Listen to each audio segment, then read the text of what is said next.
और जब मंत्री बनने की बारी आएगी तो वो सबसे पीछे वाली लाइन में नजर आएंगे।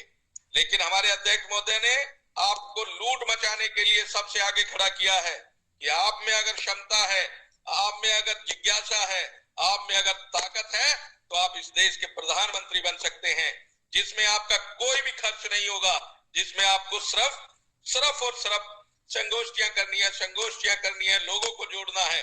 और उस जोड़ने के माध्यम से भी कि आपको बहुत सा आसान रास्ता सिखाया है, जिसमें सोमवार को अपने घर वालों को जोड़ दो, मंगलवार को अपने मित्रों को जोड़ दो, बुधवार को अपने सगे संबंधियों को जोड़ दो, वीरवार को विद्यार्थियों को जोड़ दो, शुक्रवार को बुद्धिजीवियों को जोड़ दो, शनिवार को बुजुर्गों को जोड़ दो और इतवार को संगठन के लोगों को जोड़ दो। तो इतने आसान तरीके से सभी लोगों ने समझा है। हमारे अध्यक्ष महोदय एक बात को बारी बारी कहते हैं, लेकिन हमारे ये निकम्मे क्रांतिकारी साथी उस बात को समझ नहीं पाते हैं। अपने क्रांतिकारी साथियों से नर्म निवेदन और प्यार भरी प्रार्थना है, साथियों हमारे अध्यक्ष को हमारे ऊपर गर्व होना चाहिए कि संजय शिवाल जी ने सबसे ज्यादा लोगों को जोड़ा, ईसा त्रिपाठी जी ने सबसे ज्यादा लोगों को जोड़ा, संतोष जी ने सबसे ज्यादा लोगों को जोड़ा, विवेक पटेल जी ने सबसे ज्यादा लोगों को जोड़ा, करुणापति पांडे जी ने सबसे ज्यादा लोगों को जोड़ा। और हमारे अध्यक्ष को हमारे ऊपर गर्व होना चाहिए, लेकिन हमारे निकम्मे क्रांतिकारी साथियों को अपने अध्यक्ष पर भरोसा है, लेकिन अपने ऊपर भरोसा नहीं है, क्योंकि उन्होंने कुछ काम नहीं किया है। वो सिर्फ तस्वीरें दिखाने के लिए हैं। अपनी तस्वीर की मैं राष्ट्रीय अध्यक्ष जी से बात कर लूं, मेरी बात हो जाए तो बस वो अपनी फॉर्मेलिटी करने में लगे हैं। साथियों देश ऐसे नहीं बदलेगा, देश बदलेगा हमारे काम करने से, देश बदलेगा हमें लोगों को जोड़ने से। और जो हमारे राष्ट्रीय अध्यक्ष जी ने एक सिंपल सा रास्ता दिखाया है, हमारे अपने 21 लक्ष्यों को दिखाया है। आज हमारे अध्यक्ष जी इतनी मेहनत करते हैं, उन्होंने आप लोगों को एक पोस्टर भी जारी किया है, जिसे पोस्टरों को पढ़ने के बाद वो रोज आपकी भलाई के लिए, वो अपने लिए नहीं, आप लोगों को मुख्यमंत्री बनाने के लिए, आपको मंत्री बनाने के लिए सुबह 4 बजे उठ जाते हैं। और मैंने उनको उठते हुए देखा है, और उठते हुए ही वो अपने मोबाइल पे लग जाते हैं कि मैंने किस किस ग्रुप में से किस किस को भेजना है। लेकिन हमारे क्रांतिकारी साथी एक भी पोस्ट नहीं डालते हैं। कितने बड़े शर्म और लज्जा की बात है। अगर हमारे क्रांतिकारी साथी एक एक पोस्ट डाले तो आज हम लोग देश में सबसे अग्रणीय होंगे। हमें 9 दिन की आवश्यकता नहीं होगी, हम ये लक्ष्य 7 दिन में ही पूरा कर लेंगे।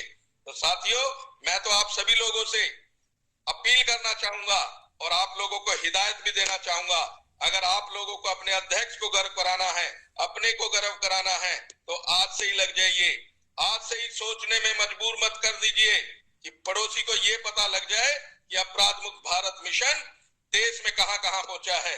क्योंकि आज जो शोर मचा है, आज जो राज्यों में चहल है, आज हमारे आदरणीय अध्यक्ष जी की बात प्रधानमंत्री कार्यालय में होती है, और ये मैंने अपने कानों से सुना है, क्योंकि हमारे राष्ट्रीय अध्यक्ष की बातें पूरे देश में घूम रही हैं। और हम लोगों को बड़ा गर्व होना चाहिए कि हम लोग एक ऐसे मिशन के साथी हैं, हम लोग एक ऐसे देश के बदलाव करने को जा रहे हैं जिसकी अगुवाई हमारे पूर्व डीजीपी साहब मैत्री शरण गुप्त जी के हाथों में है। तो हम लोगों को अपने अध्यक्ष जी को गर्व कराना चाहिए, और आज से ही हम लोग आज ये पढ़ भी लें कि अपने अध्यक्ष जी को ये आश्वस्त करें कि अध्यक्ष जी आप तो चद्दर ओढ़ के सो जाइए, हम लोग 4 दिन में 100 करोड़ करके आपको देश को बदलने की व्यवस्था आपके हाथ में देंगे। और आपने जो नियम और कानून बनाए हैं, जिस तरह से आपने 21 लक्ष्य निर्धारित किए हैं, उन एक 21 लक्ष्यों को हम लोग निर्धारित करके इस देश में लागू करवाएंगे।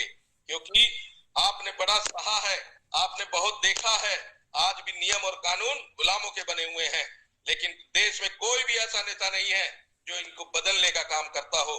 क्योंकि साथियों हमारे देश में नीति की कमी नहीं है, ना ही हमारे देश में नेताओं की कमी है, कमी सिर्फ नेताओं की नीयत की है। और देश में एक भी ऐसा नेता नहीं है जिसकी नीयत पारदर्शी हो। सिर्फ भ्रष्टाचारी, दुष्ट और काले चरित्र के हैं जिनका कुर्ता सफेद है, बाकी अंदर से सारे काले हैं।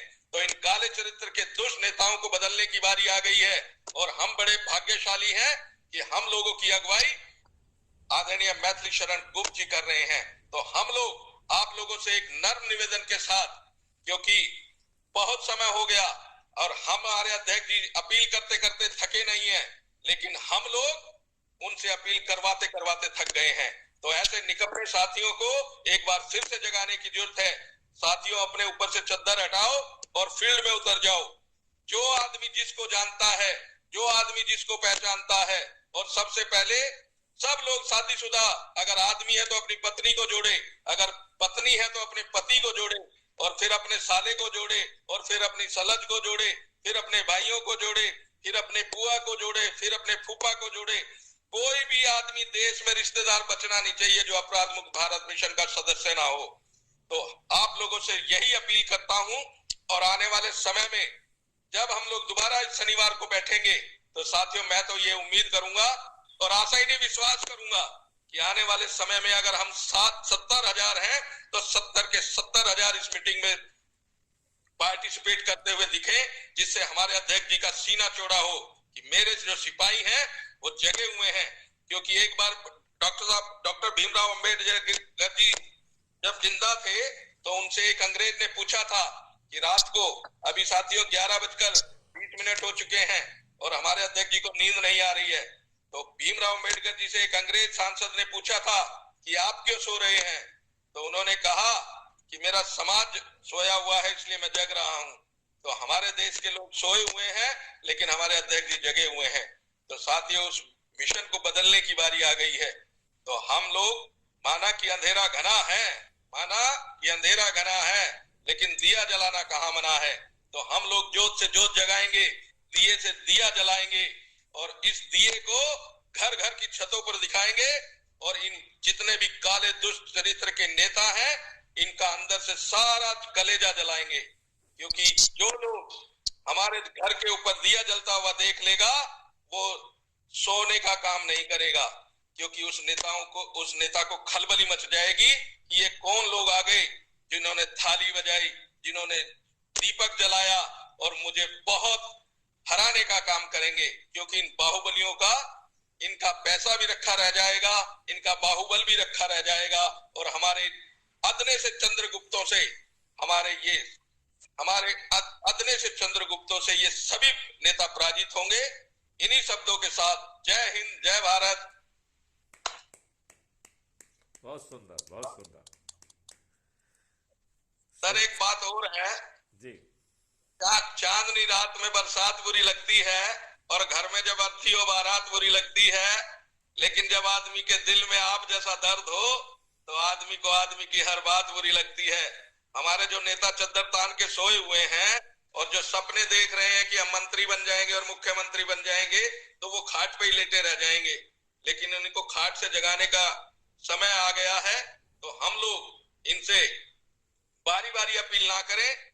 जिनको चंद्रगुप्त बनना है वो पद आज ही ले लें, और अपने चंद्रगुप्त अपने क्षेत्र में, कि जैसा कि मैंने कहा कि अजब सा तेरे शहर का दस्तूर हो गया, और जिसको गले लगाया वही दूर हो गया, लेकिन जिसको मैंने जोड़ा वो इज्जत दत्तान के सो गया, लेकिन अपराध मुक्त भारत मिशन का शहर पूरे देश में हो गया। तो हम लोग इस उम्मीद के साथ आपके साथ कंधे से कंधा मिला के लगे हैं, और बहुत जल्द 2024 में सभी पार्टियों के दिग्गज नेताओं को हराएंगे और आपको प्रधानमंत्री की कुर्सी पे पहुंचाएंगे, जिससे कि आप हमारे 5 दिन में ही नियम और कानून ये सब कुछ बदल दें और एक सुनहरा भारत, सुंदर भारत अपने देशवासियों को दें। इन्हीं शब्दों के साथ जय हिंद, जय भारत। चलिए, बहुत खूब संजय सिवाल जी, बहुत अच्छा लगा। मुझे नहीं पता कि जो सो रहे हैं वो कितना मोटिवेट हुए, लेकिन जो जागे हुए हैं आपने उनमें और एनर्जी भर दी है कि हम और एक्टिव हो जाएं। और मैं चाहूंगी ये सैटरडे मीटिंग की जगह ना ये मीटिंग और ये स्पीच रोज होनी चाहिए, ताकि जो सोए हुए लोग हैं वो जाग जाएं इतने अच्छे शब्दों और इतने अच्छे विचारों को सुनकर। जैसे कि सर रोज हमें वीडियो सेंड हम देखते हैं, आपकी बातें सुनते हैं मैथी सर जी, और हम उससे मोटिवेट होते हैं। लेकिन आज जब हम ग्रुप मीटिंग में आते हैं, जो आपकी बातें सुनते हैं, लाइव सुनते हैं, उससे बहुत ज्यादा मोटिवेट होते हैं। बट दैट इज ट्रूथ कि जिस तरीके से जितने मेंबर्स ग्रुप में जुड़े हुए हैं, जैसे संजय सर ने बोला है, एक्टिव नहीं है, लेकिन कहीं ना कहीं वो या तो सो रहे हैं या सिर्फ अपने फोटो के लिए या सिर्फ अपनी उस टीआरपी के लिए यहाँ जुड़े हुए हैं, उन्हें एक्टिव होना पड़ेगा। अदरवाइज वो ये ग्रुप और ये क्राइम मिशन में उनका कोई राइट नहीं बनता रुकने का। क्योंकि अगर वो सिर्फ यहाँ पर इसलिए है कि लोगों को, मुझे, मैं आपको बताऊं एज अ वुमेन, मुझे इस ग्रुप के कई पर्सनल मैसेज आते हैं एंड आई रियली स्केयर्ड कि आप ग्रुप में एक्टिव नहीं है लेकिन पर्सनल मैसेज करते हैं। तो ये मेरे लिए सोचने की बात है कि जहां पर जिस मुहिम के लिए आप जुड़े हैं उसको करिए, ना कि महिलाओं को देखकर उन्हें फोटो गुड मॉर्निंग करिए, ना उन गुड नाइट करिए, नमस्कार करिए, ना पर्सनल इंट्रोडक्शन दीजिए। जिस मुहिम के लिए जोड़े गए हैं उस पर फोकस करिए। एंड रियली आज आप लोगों की बातें सुन के मैं तो बहुत ज्यादा मोटिवेट हुई हूँ। अध्यक्ष जी, ईशा जी का मैं पूर्ण समर्थन करता हूं कि हम लोग, शनिवार तो बहुत देर में आता है जी, कोई भी आदमी होस्ट करके और रोज मीटिंग करें। आपकी उपस्थिति हो तो बहुत अच्छा, नहीं हो तो भी अच्छा जी। जिस आदमी आई को थिंक समय मिले। कोई बुराई नहीं है। आई डिटो दिस आइडिया कि एक एक मीटिंग का जो है ना, हर दिन का कोई ना कोई एक रख ले और शनिवार की एक जनरल मीटिंग टाइप की हो जाएगी। तो शनिवार को जनरल मीटिंग रखें और बाकी दिनों में सब लोग 9 से 10 बजे तक 1 घंटे की मीटिंग जरूर रखें हम लोग। बिल्कुल, it could be done, it's a good idea. हम लोग और लोगों को अवेयर कर सकते हैं इन थॉट्स के द्वारा, और जो लोग ग्रुप के अंदर एक्टिव नहीं है उनको भी एक्टिव कर सकते हैं। बाकी उस दौरान हम ये भी पूछ सकते हैं कि उन्होंने आज दिन में कितने लोगों को जोड़ा, उनका टोटल दिनचर्या में क्या रहा, तो हमें वो फीडबैक भी मिलेगा और ताकि हम और लोगों को अवेयर कर पाएंगे। राइट जी। और हम आज से ही शुरू करेंगे जी। कल से करुणापति जी होस्ट करेंगे 9 बजे, क्योंकि हम लोग फ्री हो जाते हैं जी 9 बजे। और जितने भी लोग सुन रहे हैं वो सब लोग जुड़े और अपने साथियों को भी जोड़े, और हम लोग अब हर रोज इस मीटिंग को करेंगे सर। बिल्कुल सर, क्योंकि सर एक वीक आते आते आदमी लेजी टाइप हो जाता है। अगर मीटिंग रोज होगी तो संख्या और ज्यादा बढ़ गया होता। अब तक हम लोग रोज करेंगे सर। बिल्कुल, बहुत अच्छी बात और है। सर मैं कहीं बैकग्राउंड में छिप के सुनता रहूंगा।